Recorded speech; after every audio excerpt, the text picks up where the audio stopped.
थोलायगौमोनलै गोसो थोलायबा माबायदि मोनोब्रा आच्छा नोंबो गोसो थोनायाव आगान होनोसै होमबा औब्रा आंबो गोसो थोलायनो लुगैबाय मालायफोरनि जरा जराखौ नुनानैनो आंबो गोसो जाबाय बेनिखायनो खोन्थालाय गोसो थोलायनाया माबायदि गोसो थोनाय होननाय बुस्थुआ ना मिथिबाय सन्थला बड'लेण्ड बायदि समायना नाथाय सिं सिं बुलाय बुसि दावराव दावसि हेब्रे देब्रे धुमतानानाना धुमतानानाना धुमतानानानासो मिथिबाय थगायदोंसो ना सिगिदोंसोब्रा मानो नोंखौ थगायनांगौ जाखोब्रा नंगौखौसो बुंदों दा मोजां मोननाय होननाय बुस्थुआ गोसो थोलायनाय होननाय बुस्थुआ बड'लेण्ड बायदि समायनाब्रा नाथाय सम सम लानानै बे समायनाया मा महर लायो मिथिबाय दावराव दावसि बुलाय बुसि दसे सिरि थागोन दसेनो जिबायदि दावराव दावसि जागोन दसेनो मोजां जागोन बेफोरबायदिनोब्रा खिन्थु बे गोसो थोलायनाय मोजां मोनलायनायाव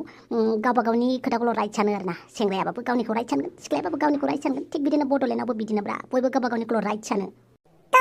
गिबायसोलां आं हले मोजां मोननायनि बिदिन्थिखौ बिराद मोजाङैनो बेखेवनानै होबाय दै सन्थला बेनि उनाव मोजां मोननायनि हाखराव गाब्र'योना गाब्र'आ बे नोंनि खोथासै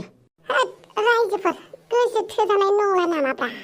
माथो राजाया बोरैबा होननानैसो खोन्थाबाय खोन्थाहर नोंसोरो मा खालामनांगौ जाखो आं फेसबुकनि सासे सिख्लाखौ मेजेरदोंमोन दाना मा खालामबावनांगौ जाखो